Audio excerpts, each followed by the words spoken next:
Hola, buenas tardes. Estamos en el espacio Reflexionando Juntos. Con Víctor Bresciani, el espacio que nos reservamos para pensar lo pensado, repensar lo sentido, repensar lo actuado. En Rosario, el día 11 de julio a las 18:20.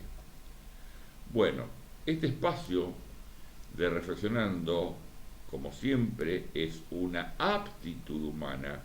Somos todos aptos para hacerlo, pero cuando uno lo lleva a la práctica concreta, se transforma en una actitud. Cuanto más asiduamente hacemos esa actitud, nos transformamos en personas reflexivas y nos permite estar más tranquilos, menos, digamos, reactivos a tantos estímulos que recibimos de todos lados, de arriba, de abajo, del costado, y que nos tienen, digamos, como una bola sin manija, hablando en un lenguaje castellanizado, argentinizado. Entonces tengamos cuidado, y esta actitud de estar en reflexión nos permite estar más en nuestro eje, más metido, mirando y dándonos un tiempo para actuar en consecuencia y no salir como leche hervida. Hay una mezcla de slang, digamos, de lunfardo, con una actitud psicológica, para que sea bastante claro, pues creo que es un mecanismo de tranquilidad. Bueno, con respecto al programa anterior, que fue sobre liderazgos, del Tao Te Ching, que tomé algunas cosas, de dinámica grupal, de Billon Rivière, de Moreno. Hay gente que me da un poco, a ver, me da ternura. Hay alguien que me puso que si Macri es budista, ¿cómo voy a hablar a favor de Macri porque yo hablo del taoísmo? Entonces, primero, yo no soy Macri es budista, que adhiera a algunas cosas, al budismo es una cosa, pero otra cosa es el budismo y otra cosa el taoísmo. Y la gente cuando va a algo oriental confunde todo. Además, Aparte, allá es una práctica de vida integral. Aquí son más bien como técnica occidentalizada, por es eso, algo mínimo. exactamente. Por eso comento que el taoísmo y el Tao Te Ching es una base a toda una concepción de vida mundo, una forma de vivir, una civilización casi taoísta. Por eso le sugiero a la gente que si quiere busque y lea el Tao Te Ching. No es muy grande, es complejo, se puede tomar de muchas maneras y hay que leerlo con mucha tranquilidad y leerlo, releerlo, releerlo y releerlo. Y nunca terminás de releerlo porque cada vez que lo leas vas a encontrar algo diferente. Pero una cosa es el budismo y otra cosa es el taoísmo. Y Macri es un seguidor aparente del budismo. Tampoco creo que lo sea, pero bueno, es lo que dice él. El arte de amar habla. Esa es. Ahora Maduro lo contrató del arte de amar a Ah, Shankri, bueno, no Sí, importa, Shankar. el encargado del arte de amar, como si fuera una solución para que intermedie en los libros. Y lo El Ravi peor, Shankar. Ravi Shankar. Y lo peor que este Ravi Shankar se vendió a Maduro, más es su ideología de Maduro, para mediar en esa cuestión y le cobro unos cuantos mangos por un señor que gana unos pesos con esta historia. Buah. Comentarios para reflexionar juntos. En cuanto al programa anterior, lo voy a repetir, fue escuchado y es muy difícil entenderlo, los principios de lo que es el Tao, muy difícil, yo entiendo esto. Le gustó, pero creo que muy poca gente pudo captar hasta la profundidad, tal vez ni yo siquiera diciendo lo que dije, me doy cuenta de lo profundo que las cosas que he dicho, ni yo mismo, no es que yo sea profundo, sino que me exceden a veces lo que digo y me sorprendo de lo que digo, porque realmente el taoísmo es toda una forma muy, digamos, muy ética, estética, de ver y observar la vida. Bueno, ¿cuál es el tema de hoy que vamos a tocar? El tema de hoy es el poder. Y el poder, hice dos o tres posturas, escribí dos cosas. En una, si el poder es un sustantivo o un verbo, ¿se regala o es una lucha? ¿Y cómo se asocia con la libertad? Y otra cosa que puse de lo que es el poder, ¿qué es? ¿Cómo se consigue? ¿Sirve y para qué? Bueno, hay gente que se enganchó, interesante, Néstor, que se maneja como espacio de poder algunos, está en todo esto, lo que no voy a leer todo porque está todo en mi Facebook para que cada uno lo pueda leer donde quiera, cuando quiera y con el tiempo que quiera. También habla del abuso de poder, Patricia, poder y libertad, y habla de lo que es poder y libertad y esclavitud permanente. Hugo Roberto Fernández habla del mayor medida de lo que es la libertad de decidir y la libertad. Ana Fenshui habla del verdadero poder de cada uno, es sobre uno mismo. Después también escribió Víctor Berciani, que lo va a repetir seguramente algunas cosas de él, y Eleonora de Vladi López, digan algo, fue muy concreta, muy argentinizada la cosa, para los pelotudos o que sin poder no sienten nada. Son expresiones totalmente válidas.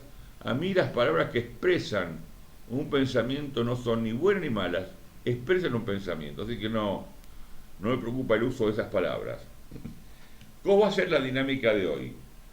Va a comenzar Víctor a hablar un poco de poder y después voy a continuar yo y a ver hasta dónde llegamos. Víctor. Bien, José. Bueno, venimos uniendo quizás dos planos.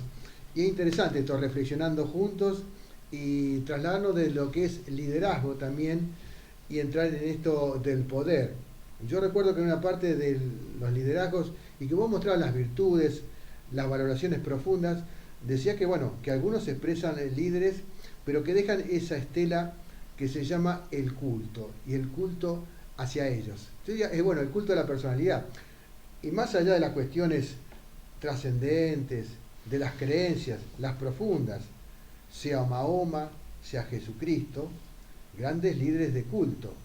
Pero también lo fue Vladimir Ilich Lenin, lo fue el Che Guevara, qué sé yo, John Fitzgerald Kennedy también, hasta deja una estela como líder y un culto al estilo de vida norteamericana democrática, para ir tomando diferentes planos. O Xi Jinping también traslada algo de lo que puede haber sido Mao Zedong. En definitiva, creo que en esto de los liderazgos, el poder y metido en la política, tiene todo un encuentro, ¿no? Que se sintetiza en el sentido de yo estoy arriba de todo, yo realmente esto lo realizo.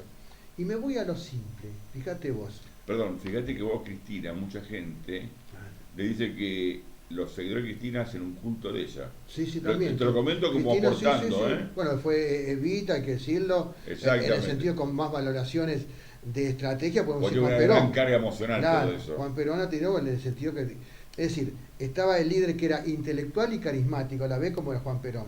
Quizás la líder carismática era Eva Perón, que era sencillez. No había ideas muy claras, sino que las tomaba realmente de que la conducía. Bueno, pues yo me voy a lo simple, esto del poder y el poder en general, porque en definitiva somos educados de esa manera. No me voy quizás a los antiguos, porque bueno, hay muchas historias, desde Alejandro Magno, cuando hablaba que fue prácticamente un directo discípulo de Aristóteles. Aristóteles forjó mucho la fortaleza, las ideas profundas de Alejandro Magno, que no fue ningún pavote, Murió a los 33 años, después de estar 13 años prácticamente conquistando más de medio mundo. Fue una epopeya increíble. Pero también fue un protagonista de culto, fíjense ustedes, al fundar esa ciudad, Alejandría, en Egipto, quedó prácticamente para la historia, y hasta quedó el mito cuando fue destruida, quemada, primero por las tribus residuales, incluso de pueblos que se habían trasladado de cercano oriente. Después fueron los romanos, que también no recuerdo hoy el emperador romano que le hizo destruir, porque estaba la inteligencia histórica de la humanidad.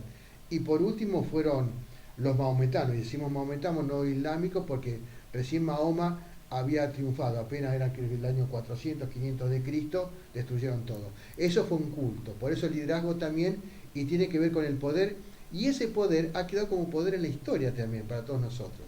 Pero yo insisto, he intentado varias veces y no he dado el paso adelante, de eso de hablar de lo simple. Y hablo de mi hijo mayor, Leonardo. Yo me acuerdo cuando era chiquito, y siempre, lógicamente, a un hijo uno quiere enseñarle algo. Y él decía, y me quedó eso tan fijo, yo solito, yo puedo, yo solito. Ahí está el poder. El descubrir el mundo, el avanzar, el tomarlo, el afiatarlo a uno. Y ahí sí tomamos lo que vos decís. Por un lado es sujeto, o sea, sería un sustantivo en el sentido que se da en general, lo que es poder. Pero el poder en definitiva es verbo, es construirlo, es hacerlo. Poder es verbo, señores. El poder se va transformando, porque también como el individuo se va transformando, el poder lo va reconstruyendo. Eso lo digo en general para insertarnos en todo lo que decía la gente. Yo le dije a José que hoy iba a tomar más bien el poder de lo que nos maneja en general, no hacer una abstracción muy genérica, porque lo teórico nos llevaría por caminos prácticamente insondables en algunos momentos. Y toda la historia de la humanidad se habla del poder, porque siempre se habla, ¿qué se habla? Del control de los otros, de qué manera administro lo que es escaso. Todo empieza así con la humanidad. Se formaron los primeros clanes, donde están los que dominaban, después las tribus, después, bueno, las sociedades antiguas que fueron quizás civilizaciones o tal vez son muy arcaicas, y después las civilizaciones que conocemos y de donde venimos nosotros, lógicamente, y con las religiones que son monoteístas, que nos han cultivado, nos han marcado los mitos, los temores serían los mitos, el respeto hacia, decimos, un cierto poder que es trascendente y un poder que es más terrenal. Y en definitiva, hoy estamos en este poder estructurado que no sabemos cómo manejarlo. Y yo tomé a Michel Foucault, para no hacerlo tan extenso. Michel Foucault habla de 3 planos esenciales. Habla del pagnotismo. El pagnotismo, fíjense ustedes, para que un sistema se pueda manejar, que esté en equilibrio, en armonía, y hablamos del capitalismo, que justamente es el sistema que nos maneja, tiene que tener vigilancia. Ustedes observen, estamos hablando quizás un hombre que más bien desarrolló su teoría en la última mitad del siglo XX, pero que trae también historias que él inicia allá por el siglo XVII. Ya vamos a ir a eso. Pero él habla de la vigilancia, habla del control. Usted piense en policías, piense en ejércitos, piense en instituciones que realmente dice, bueno, hasta aquí. Usted tiene que cumplir la ley, hay un acuerdo, no puede hacer lo que quiere. Y por último, la corrección. Y bueno, la ley trae también lo que es el Código Penal. Y si usted se va de mambo o de bando, tiene que pagarlo. La pena. Ese es el poder en definitiva, el panotismo. Eso es interesante tomarlo en cuenta. Está bien, hay otras derivaciones. Esto sería más bien, es real de la realidad y es simbólico a su vez. Porque van creando los temores en la sociedad. Yo le decía que empezaba en el siglo XVII. ¿Con quién empieza? Fíjense usted, con Jean-Jacques Rousseau, uno de los pilares La libertad. de la concepción de lo que es el capitalismo moderno y lo que es la democracia, Así es. con la Revolución Francesa. Jean-Jacques Rousseau, que no fue lo que escribió en el Emilio, sino el discurso de ese método para aplicarlo y cómo estructurar las sociedades, organizarlas. Pero él confundió algo que muchos utilizan ahora. Él luchaba por el progreso y él decía que el desarrollo social era el desarrollo del progreso, pero el progreso también de las fuerzas productivas. Ahí estaba la gran concepción que nos lleva también esto, ¿por qué vigilar? Porque claro, está la propiedad privada y nadie se puede meter con el otro, porque uno también tiene su derecho limitado hasta ahí nomás. ¿Dónde está la libertad? ¿Podemos ser responsables de nuestra libertad? Parece que no, que nos tienen que cortar, ¿viste? Porque la libertad no puede estar de todas maneras. Y después crear también situaciones que hacen a la organización de todo lo que podrían ser, de ese momento quizás nos hablan de países, pero sí mercados organizados, mercados del capital. ¿No le suena la palabra ahora mercados? Fíjense ahora, cuando el mercado se mete más que la política organizada, que la ley, que las constituciones, hoy manejan todos los mercados. Pasa en Estados Unidos, fíjense la lucha contra China. Los grandes problemas están en el mercado de ellos, con el mercado chino, incide en el mercado europeo, el mercado del Extremo Oriente también, y Latinoamérica también, y el mercado financiero. Y los gobiernos y la política Piensen eso, el poder. ¿Dónde está el verdadero poder? Quizás sea el mercado, ¿no? Bueno, todo esto yo lo quiero poner en juego porque del siglo XVII empieza el tema de las instituciones. Primero las instituciones que marcaban justamente eso de vigilar al otro. Y el otro que era, se hablaba de nosotros y ellos. Esto lo hemos hablado muchas veces. No somos todos lo mismo. Nosotros y ellos. Y siempre hay que marcar a alguien. Y ya venía, yo lo he hablado muchas veces también aquí, las ideas que se plasman, no solo Jean-Jacques Rousseau, sino Thomas Hobbes, que habla el hombre, lobo del hombre.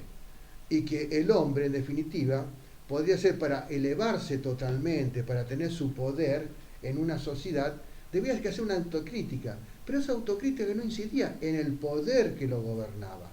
El poder que lo gobernaba era la autocracia, en ese momento era un rey, que manejaba todo. Y él definía lo que era lo bueno y lo malo.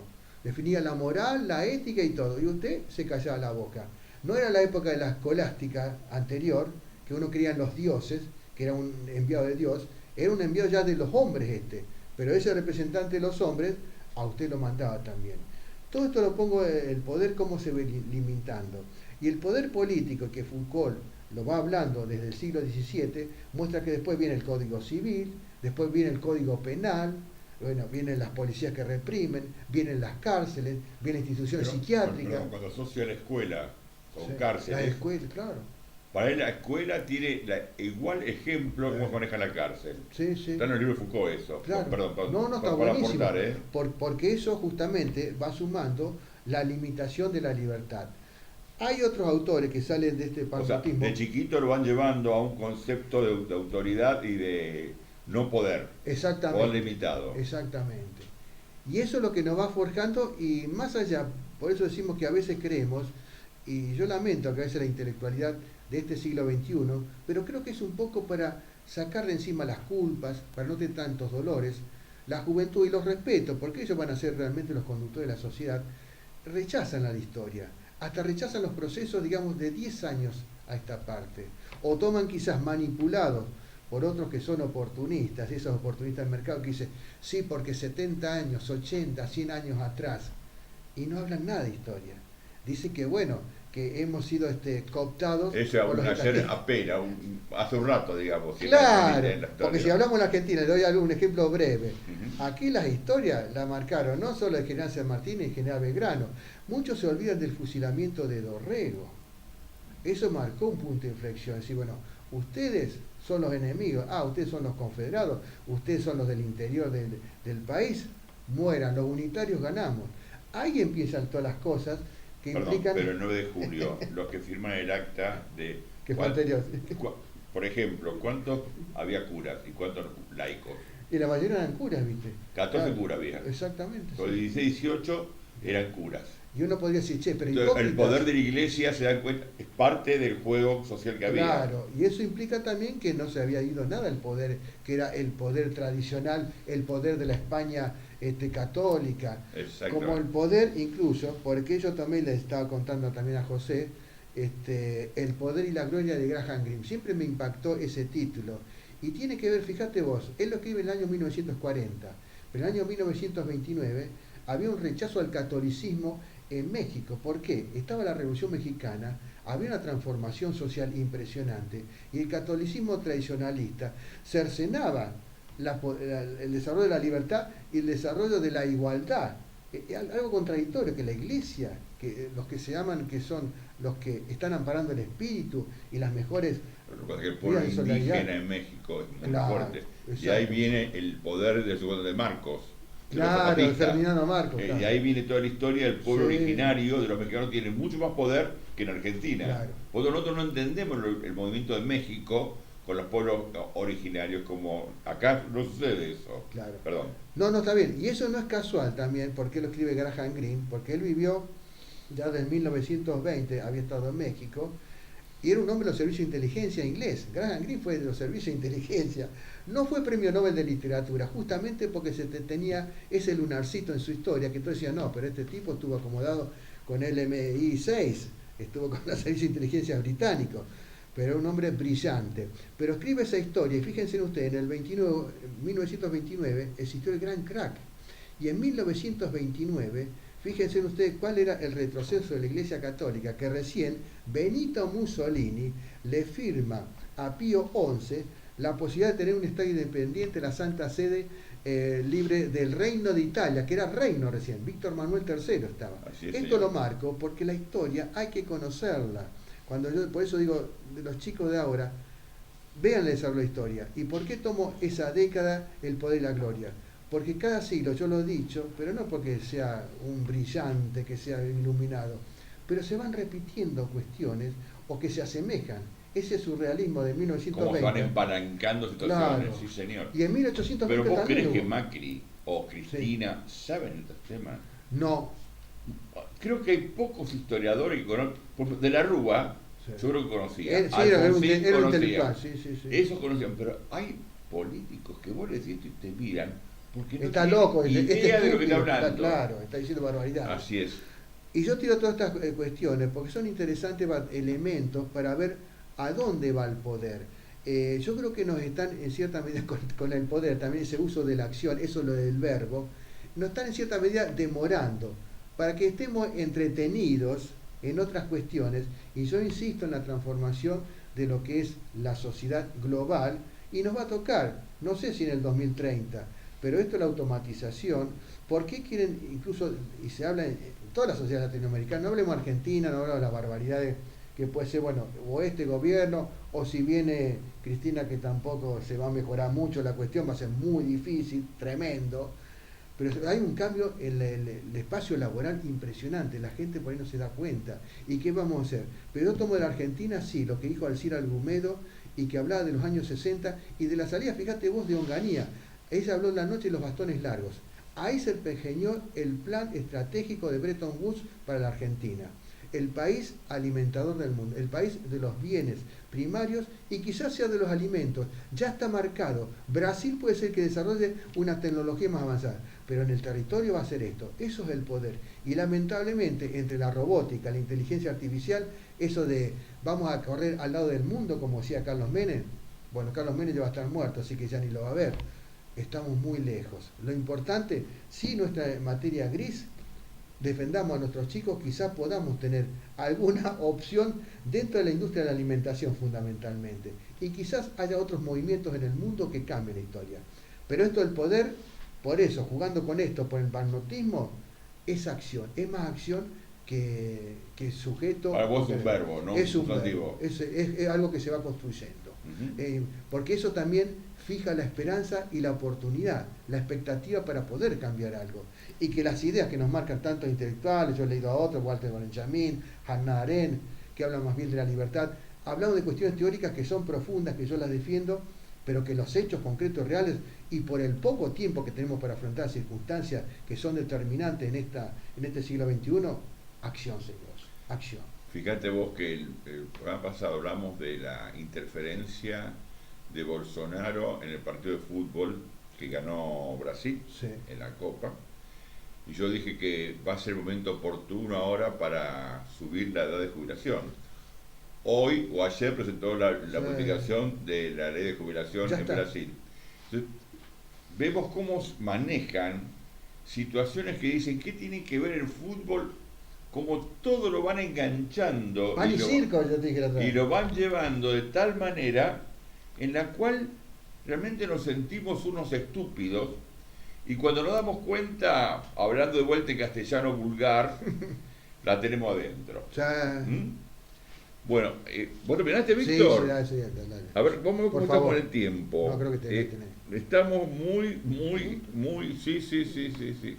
Faltan 10 minutos. Para 20, o por lo menos tirar las líneas generales. 25 minutos, ya estamos al final casi. Bueno, lo que sí, yo en esto hablé un poco, como siempre utilizo, es el marco teórico, pero no para decir voy a hablar de la teoría, sino al tener un marco teórico uno puede desarrollar todo un concepto que se da cuenta que nada es nuevo, que toda una estrategia, que la humanidad ha pasado largo tiempo repitiendo historias con otra calidad, con otro condicionamiento, Pero como siempre les digo, que las preguntas existenciales del ser humano, el famoso Ayeka de la Biblia, ¿de dónde venís? ¿Quién eres? ¿A dónde estáis? ¿Para qué estás en la tierra?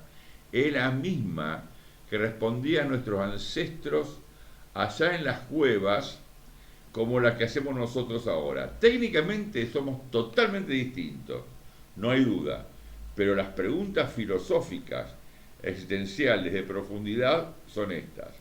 Además, la filosofía no es un sistema cerrado que da respuestas. Es abierto, genera incomodidad y nuevas preguntas. No es encontrar la solución de la filosofía, es darse cuenta que la existencia humana no es una solución a un problema. Primero porque no es un problema, es una existencia. Y como tal tiene alternativas que cada uno lo va jugando como puede, amoldándose a las circunstancias de la historia, de lo que puede y de lo que le toca. ¿Existe el poder en sí mismo o para que exista se debe ejercer? Es decir, voy a hablar algo y luego, ya faltan 5 minutos para terminar el programa. El tema es cuando no hay espacios de poder vacío. O sea, para conseguir el poder como verbo, como acción, para yo tener poder, a alguien se lo tengo que sacar. No hay espacio vacío del poder. Por lo tanto, indefectiblemente, la búsqueda del poder siempre implica un conflicto y el tema es cuando pasa a una crisis. Entonces, primera historia que uno tiene que aprender, cuando entra a un lugar y va a disputar un lugar para estar, para comer, para compartir, un poco de poder, indefectiblemente a alguien le sacás ese pedazo. No es que sea, digamos, inextenso y la comida siempre es un recurso limitado el poder. Entonces, para yo ejercer el poder, a alguien se lo tengo que sacar. Por lo tanto, hay un conflicto. ¿Condición o potencia este tema? El poder es un tema de límites. Es condición humana buscar siempre más. Lo inteligente es tener conciencia de esos límites. Lo que más empezó la historia, es la mitología, cuando empieza la lucha de los humanos con los dioses. Exacto.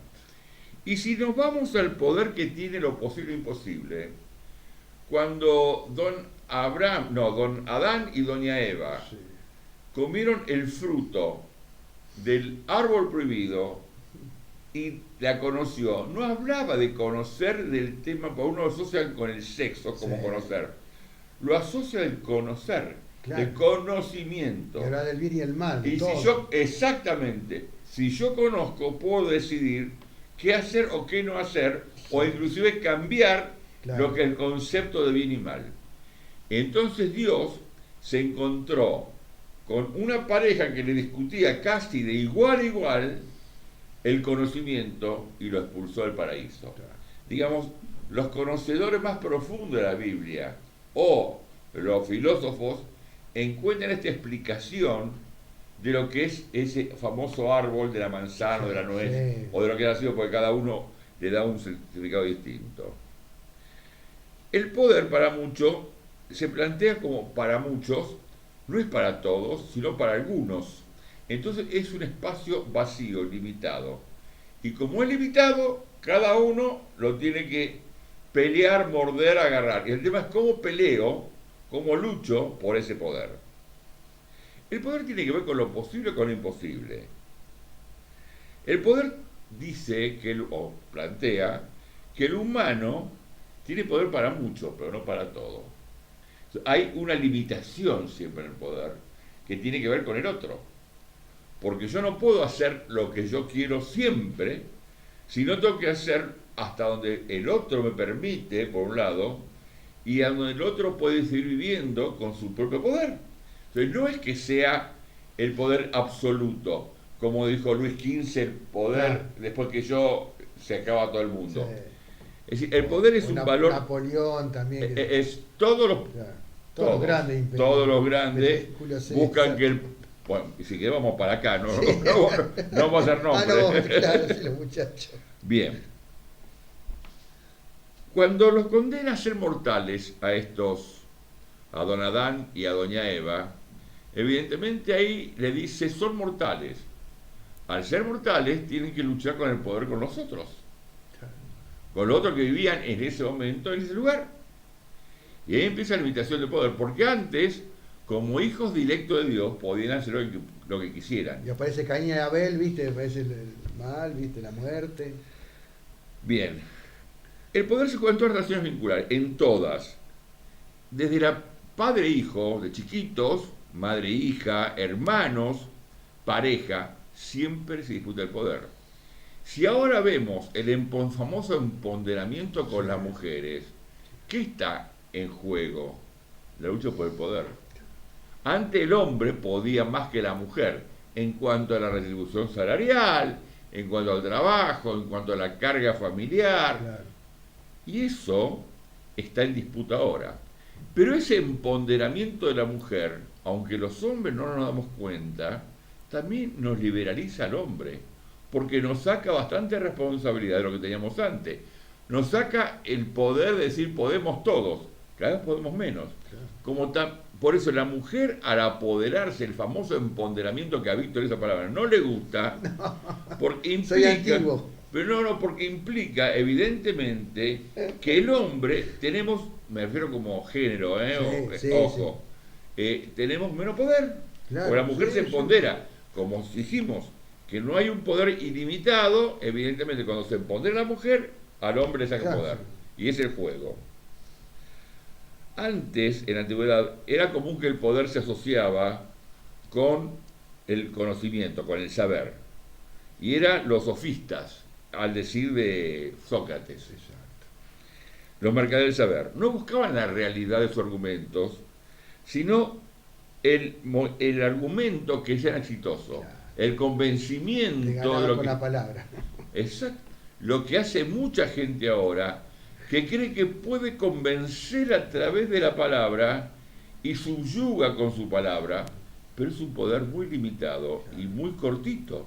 Porque cuando la gente se da cuenta que simplemente está subyugada por esa persona, se queda sin nada. La verdad era simplemente un artilugio retórico. Platón planteaba que el poder se centraba más en la más sabía. El saber era una virtud y el mal era una ignorancia. ¿Cómo estamos con tiempo? Yo creo que estamos llegando al fin. Lo vamos a continuar, Sí. porque tengo bastante escrito sobre esto y es un tema interesante de lo que es el poder. Lo vamos a dejar en la parte de Platón Bien. y el mal, que el saber era la virtud y el mal la ignorancia.